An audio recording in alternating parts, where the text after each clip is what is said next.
ஆண்டவராகிய இயேசு கிறிஸ்துவின் நாமத்தினாலே உங்களுக்கு என்னோட அன்பின் வாழ்த்துக்கள். இன்றைய நாளின் தியானத்துக்காக தேர்ந்து கொள்ளப்பட்ட வேத வசனம் சங்கீதங்களின் புஸ்தகம் 8வது சங்கீதம் 5வது வசனம். நீர் அவனை தேவதூதரிலும் சற்று சிறியவனாக்கினீர், மகிமையினாலும் கனத்தினாலும் அவனை முடிசூட்டினீர் என்று சங்கீதக்காரனாகிய தாவீது பாடுகிறான். நீர் அவனை தேவதூதரிலும் சற்று சிறியவனாக்கினீர். தேவனாகிய கர்த்தர் மனிதனை தேவனுடைய சாயலாகவும் அவருடைய ரூபத்தின் படியாகவும் சிருஷ்டித்து மனிதனை மகிமையினாலும் கனத்தினாலும் முடிசூட்டினார். தேவன் உண்டாக்கின சகல கிரியைகளான காட்டு மிருகங்கள், நாட்டு மிருகங்கள், ஆகாயத்து பறவைகள், சமுத்திரத்து மச்சங்கள் இவைகளின் மீது அவனுக்கு ஆளுகை கொடுத்து சகலவற்றையும் அவனுடைய பாதங்களுக்கு கீழ்ப்படுத்தினார். தேவனுடைய மகிமை அவனை சூழ்ந்து இருந்ததுனால தான் நிர்வாணியாய் இருக்கிறோம் என்பதை அவன் உணராதவனாய் இருந்தான்.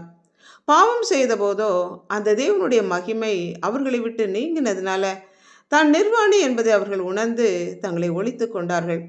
இழந்து போன தேவனுடைய மகிமையை மனிதன் பெற்றுக்கொள்ளும் வண்ணமாக தேவனாகிய கர்த்தர் மனிதனாக இந்த பூமியிலே வந்து நமக்காக சிலுவையிலே ரத்தம் சிந்தி ஜீவனை கொடுத்து நம்மை மீட்டு கொண்டு அந்த இழந்து போன மகிமையை நமக்கு திரும்ப கொடுத்தார்.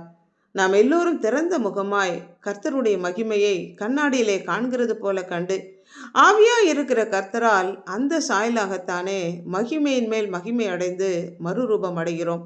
அதற்கு ஆவியானவர் நமக்கு உதவி செய்கிறார்.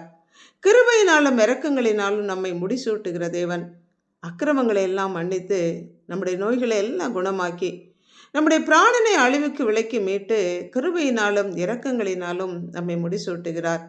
கிருபை என்றால் எந்த விதமான எதிர்பார்ப்பும் இல்லாமல் தகுதி இல்லாத நமக்கு நம்முடைய வாழ்க்கையிலே தேவன் காண்பிக்கிற தேவனுடைய தயவு, தேவனுடைய தாக்கமே கிருபை. தண்டிக்கப்பட வேண்டிய நம்மை தண்டியாதபடி மன்னிப்பது அவருடைய இரக்கம். தண்டிக்காமல் பரிசுகளை வழங்குவது அவருடைய கிருபை. கிருபை, இரக்கம், ஆசீர்வாதம் என்கிற கிரீடத்தை எல்லாம் நம்முடைய தலையில் சூட்டுகிற தேவன். ஆண்டவராகிய இயேசு கிறிஸ்துவின் இரத்தத்தினாலே பாவமர கழுவப்பட்ட மனிதன் நீதிமான். அவனுடைய சிரசின் மேலே ஆசீர்வாதம் தங்கும். பரலோக ராஜ்யத்தில் தேவனாகிய கர்த்தர் தம்முடைய பிள்ளைகளுக்கு ஜீவ கிரீடம், நீதியின் கிரீடம், அழியாத கிரீடம், வாடாத கிரீடம் போன்ற அநேக கிரீடங்களை நமக்கு பரிசுகளாக இந்த பூமியிலே நாம் செய்த செயல்களுக்கு தக்கபடி கொடுக்கிறார்.